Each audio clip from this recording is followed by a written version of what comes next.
Parents begins as the Laemmle family arrive at their new home in the suburbs of California during the peak of 1950s classic Americana. We're talking Leave It to Beaver kind of business. The Laemmles are the perfect young American family.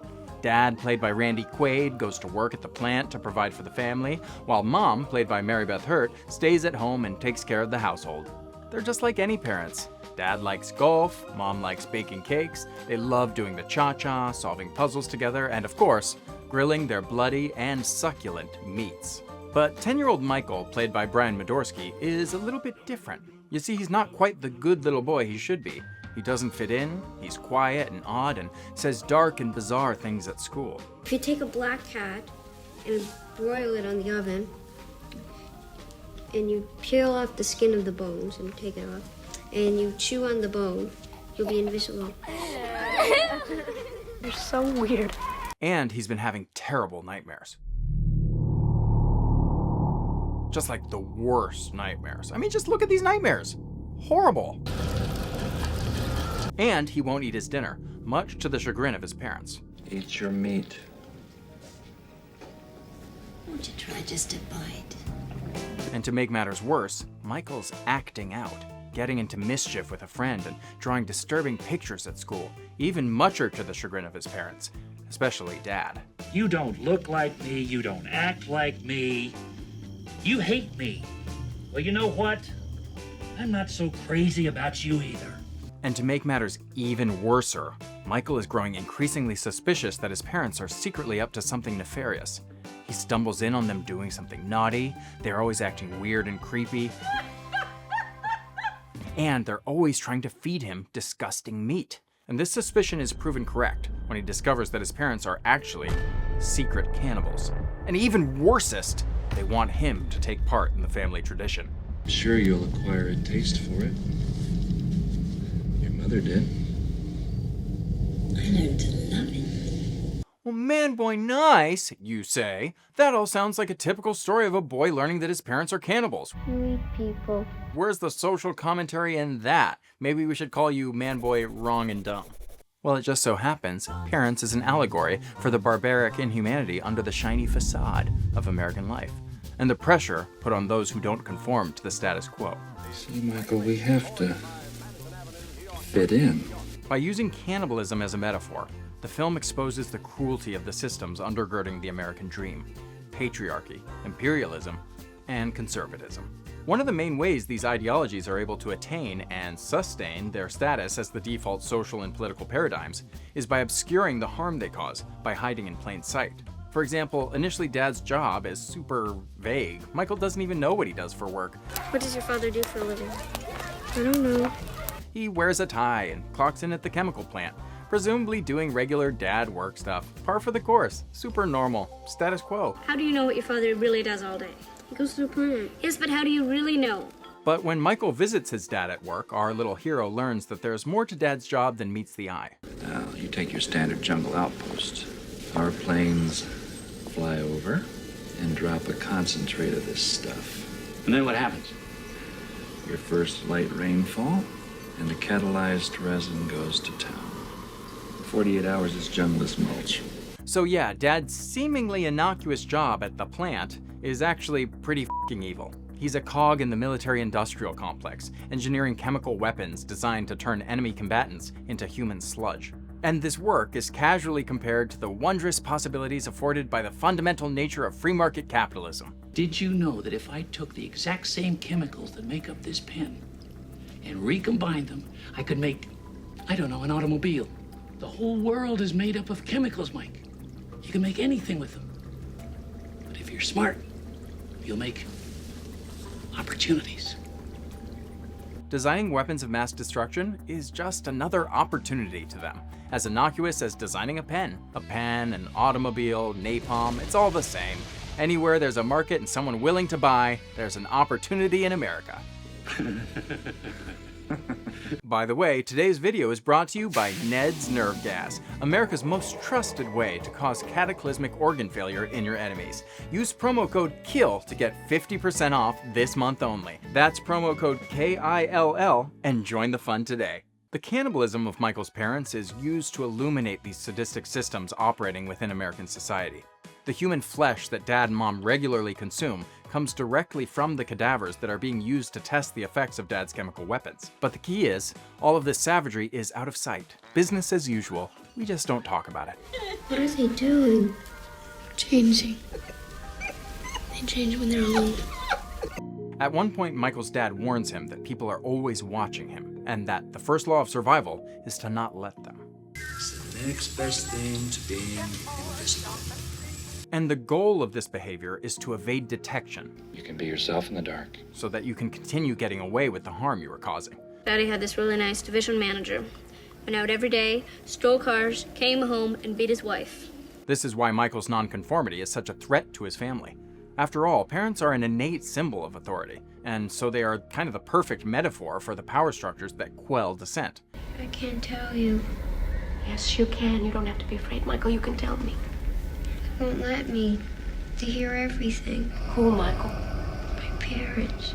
Michael is calling too much attention to himself, and in turn, the heinous harm their lifestyle is causing, and so he needs to be intimidated into submission. Always do as Papa says. This is a story about a boy. A very naughty little boy, about your age, who thought he was better than everyone else. So he played where he wasn't supposed to play, and he destroyed other people's private property. That private property line just kills me. Like, why is protection of private property the most important thing to teach a child, according to this conservative freak who is creating weapons of mass destruction and literally eating people? Eat your dinner, honey. No, thank you. Your son, the vegetarian. And yes, while the politics in this film are largely contained in the subtext, the Laemmle family is clearly conservative coded, especially when contrasted with the hooky-booky, proto-hippie depiction of Michael's school counselor, played by Academy Award winner Sandy Dennis. In addition to her messy desk and flowy serape kind of outfit, she is emotionally available and concerned with Michael's actual feelings. Michael, don't be afraid. Nothing's going to happen to you.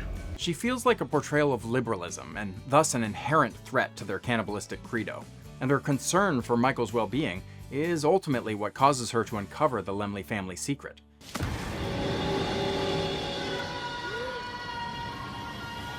And therefore, she must be eliminated. Plate.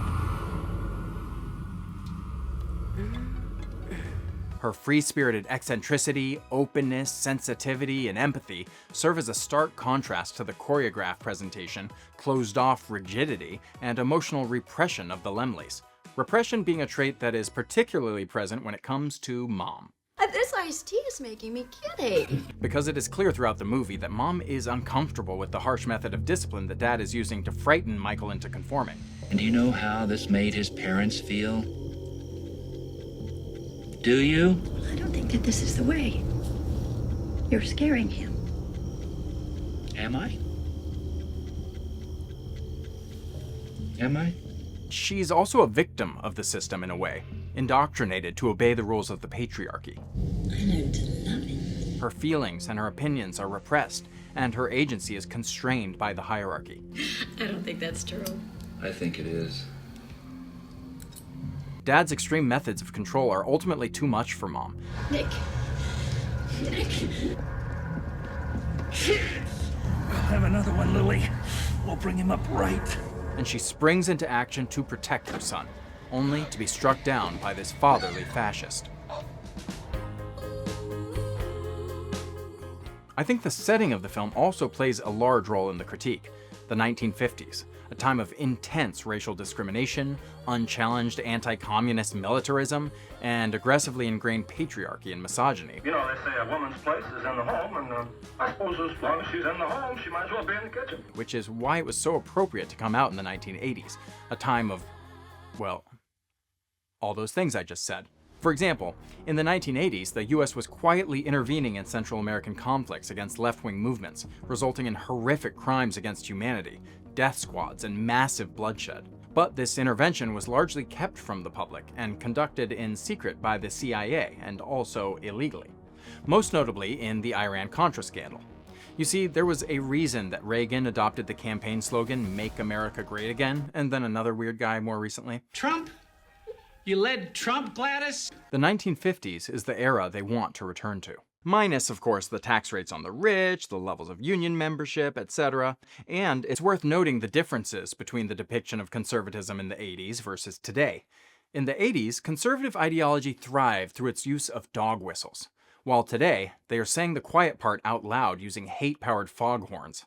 I don't know how they got the technology. The whole world is made up of chemicals, Mike. You can make anything with them. Ultimately, parents' most poignant critique comes from making the viewer feel that feeling of being a kid and starting to discover that parents were doing things they weren't telling us about. That stabbing fear that something was deeply scary about our world. And even though your parents may tell you there's no such thing as monsters, Don't be afraid. You're safe. you can't escape that realization that society is built on the monstrous acts of humanity itself. Parents serves as a time capsule of the right-wing strategies for perpetuating systems of dominance and bearing the consequences in the performative politics of tradition and decorum. A lot of the ideas within conservatism, imperialism, and the patriarchy are just as ubiquitous as a seemingly loving parent trying to make sure that their child eats their dinner before going to bed.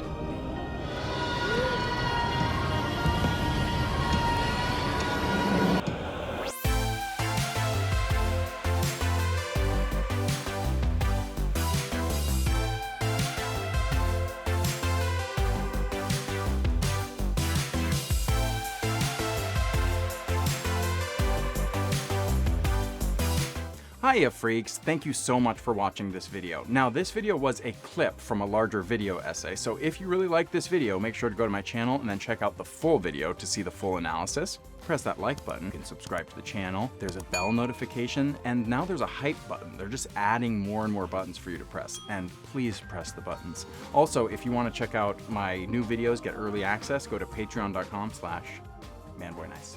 And, of course, hit the daisy button.